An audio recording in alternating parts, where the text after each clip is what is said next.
ओम नमो भगवते वासुदेवाय नमः। नमस्कार प्रिय भक्तजनों, आज मैं लेकर आई हूँ माघ पूर्णिमा की पौराणिक कथा। पौराणिक कथा के अनुसार एक नगर में धनेश्वर नाम का एक ब्राह्मण रहता था। उसकी पत्नी का नाम रूपवती था, जो कि बहुत ही पतिव्रता सर्वगुण संपन्न थी, लेकिन उन्होंने उनकी कोई संतान नहीं थी, इसलिए वे दोनों बहुत ही चिंतित और दुखी रहते थे। एक बार उस नगर में एक महात्मा आए। उन्होंने उस नगर के सभी घरों से भिक्षा दान ली, लेकिन धनेश्वर की पत्नी जब भी उन्हें दान देती तो वह उसे मना कर देते थे। एक दिन धनेश्वर महात्मा के पास गए, उससे पूछा कि हे महात्मन, आप नगर के सभी लोगों से दान लेते हैं, लेकिन मेरे घर से नहीं लेते। हमसे अगर कोई भूल हुई है तो हम उसके लिए क्षमा मांगते हैं। हम ब्राह्मण दंपति आपसे क्षमा याचना करते हैं। इस तरह महात्मा ने कहा, नहीं विप्रे, तुम तो हमेशा आदर सत्कार करने वाले ब्राह्मण हो, तुमसे भूल भूल तो कभी नहीं हो सकती। महात्मा की बात सुनकर धनेश्वर हाथ जोड़कर बोलते, हे मुनिवर, फिर आखिर क्या कारण है, कृपया करके हमें उसे अवगत कराइए। इस पर महात्मा बोलते, हे विप्रे, तुम्हारे कोई संतान नहीं है। जो दंपति निसंतान हो उसके हाथ से भिक्षा कैसे ग्रहण कर सकता हूँ। तुम्हारे द्वारा दिया गया दान लेने के कारण मेरा पतन हो जाएगा। बस यही कारण है कि मैंने तुम्हारे घर से दान स्वीकार नहीं किया। महात्मा के ऐसे वचन सुनकर, ऐसे बोल सुनकर धनेश्वर उनके चरणों में गिर रोने लगता है, विनती करने लगता है और बोला, हे महात्मा, संतान ना होने की तो हम पति पत्नी के जीवन की सबसे बड़ी समस्या है, सबसे बड़ी निराशा है। यदि संतान प्राप्ति का कोई उपाय है तो हमें बताइए, हम उसे जरूर करेंगे। मुनिवर ब्राह्मण का दुख देखकर महात्मा बोलते, हे विप्रे, तुम्हारे इस कष्ट का एक आसान तरीका है। तुम्हें 16 दिनों तक श्रद्धापूर्वक काली माता की पूजा करनी होगी, उन्हें प्रसन्न करना होगा। उनकी कृपा से अवश्य तुम्हें संतान की प्राप्ति होगी। इतना सुनकर धनेश्वर बहुत खुश हो जाता है। उसने महात्मा का आभार प्रकट किया और घर आकर पत्नी को सारी बात बता देता है। इसके बाद धनेश्वर माँ काली की उपासना करने लगता है और वन चला जाता है।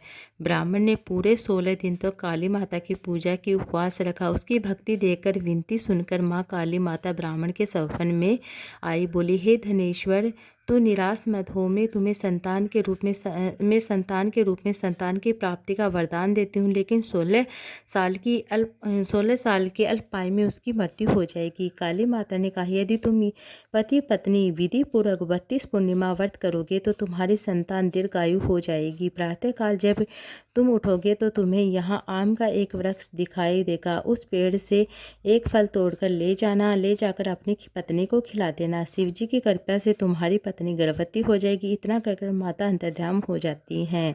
प्रातःकाल जब धनेश्वर उठता है तो उसे एक आम का वृक्ष मिलता है, जिस पर बहुत ही सुंदर फल लगे हुए थे। माँ काली के कहे अनुसार फल तोड़ने के लिए वृक्ष पर चढ़ने लगा। उसने कई बार प्रयास किया, लेकिन फिर भी फल तोड़ने में असफल रहा। तभी उसने गणेश जी भगवान का ध्यान किया। गणेश जी की कृपा से इस बार तो वृक्ष पर चढ़ गया, उसके फल तोड़ लिए। धनेश्वर ने अपनी पत्नी को वह फल दे दिया, उसे खिला दिया। कुछ समय बाद वह गर्भवती हो जाती है। दंपति काली माता के निर्देश अनुसार हर पूर्णिमा पर दीप लगाते हैं। कुछ दिन बाद भगवान शिव की कृपा से ब्राह्मण की पत्नी ने एक सुंदर बेटे को जन्म दिया, जिसका नाम उन्होंने देवीदास रखा। जब पुत्र 16 वर्ष का होने वाला था तो माता पिता को चिंता होने लगी, इस वर्ष उसकी मृत्यु न हो जाए। इस पर उन्होंने देवीदास के मामा को बुलाकर कहा कि तुम देवीदास को विद्या अध्ययन के लिए काशी ले जाओ, 1 वर्ष बाद वापस आना। दंपति पूरी आस्था के साथ पूर्णिमासी का व्रत कर और पुत्र के दीर्घायु होने की कामना करते हैं। काशी प्रस्थान के दौरान मामा भांजे एक गांव में गुजर रहे होते हैं, जहाँ एक कन्या का विवाह हो रहा था। विवाह होने से पूर्व ही उसका वर अंधा हो गया।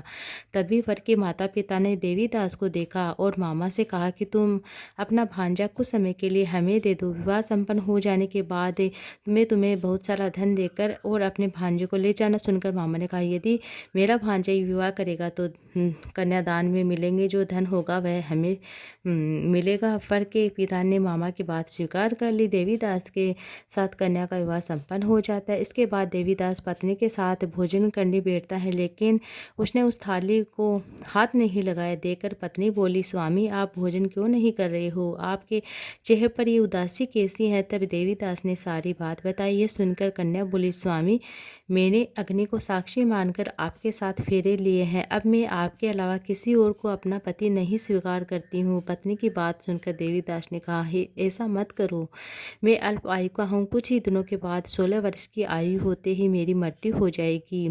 इस पर उसकी पत्नी ने कहा कि स्वामी जो भी मेरे भाग्य में लिखा होगा वो मुझे स्वीकार है।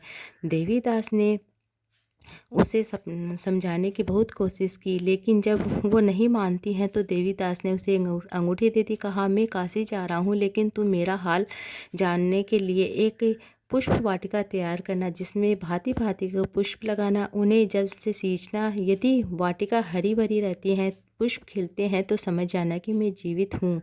जब ये वाटिका सूख जाए तो मान लेना कि मेरी मृत्यु हो चुकी। इतना कहकर देवीदास काशी चला जाता है। अगले दिन सुबह जब कन्या ने दूसरे वर को देखा तो बोली, ये मेरा पति नहीं है, मेरा पति काशी पढ़ने गए। यदि इसके साथ मेरा विवाह हुआ है तो बताइए कि रात में मेरे और इसके बीच क्या बातें हुई थी, इसने मुझे क्या दिया था? ये सुनकर वर बोला, मुझे कुछ नहीं पता।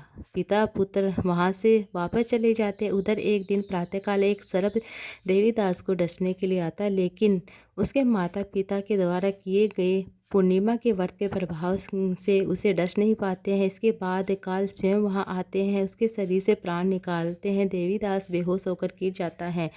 तभी वहाँ देवादिदेव महादेव, भोले बाबा और माता पार्वती आते हैं और देवीदास को बेहोश देखकर देवी पार्वती बोली, हे स्वामी देवीदास।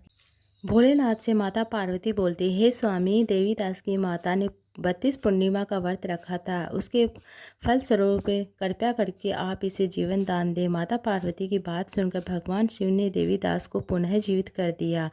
इधर देवीदास की पत्नी ने देखा कि पुष्प वाटिका में एक भी पुष्प नहीं रहा। वो जान गई कि उसके पति की मृत्यु हो चुकी है और रोने लगती हैं। तभी उसने देखा कि वाटिका फिर से हरी भरी हो गई। ये देखकर वह बहुत ही प्रसन्न हो जाती है। उसे पता चल गया कि देवीदास को प्राणदान मिल गया है। जैसे ही देवीदास 16 वर्ष का हुआ, मामा भांजे वापस अपने नगर को चल पड़ते हैं। रास्ते में वो कन्या के जिस कन्या से उसका विवाह होता है उसका घर रहता है, तो उसने देवीदास को पहचान लिया और प्रसन्न हुए।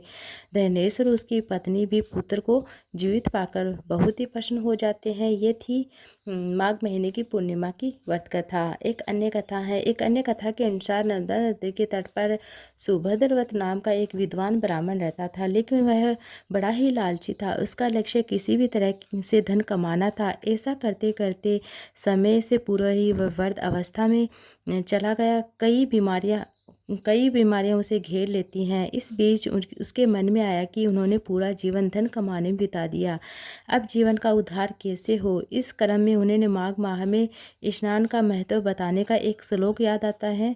इसके बाद स्नान का संकल्प लेकर ब्राह्मण नर्मदा नदी के स्थान पर जाता है और 9 दिनों तक स्नान करने के बाद उनकी तबीयत ज़्यादा खराब हो जाती है। ज़्यादा खराब होने की वजह से मृत्यु हो जाती है। तो सोचते ही जीवन में कोई मृत्यु से पहले वह सोचने लगता है, जीवन में मैंने कोई भी ऐसे सत्कर्म नहीं किए हैं, मुझे नरक मिलेगा, नरक भोगना ही पड़ेगा। लेकिन माघ माह में स्नान के कारण उसे मोक्ष की प्राप्ति हो जाती है। पौराणिक मान्यता है कि जो व्यक्ति श्रद्धापूर्वक पूर्णिमा का व्रत रखता है, उद्यापन करता है, कथा सुनता है, उनके संतान का सुख तो मिलता ही मिलता है, साथ में सारी मनोकामनाएं पूर्ण होती, साथ में मोक्ष की प्राप्ति होती। ये थी पूर्णिमा की व्रत कथा, माघ मास की पूर्णिमा की व्रत कथा।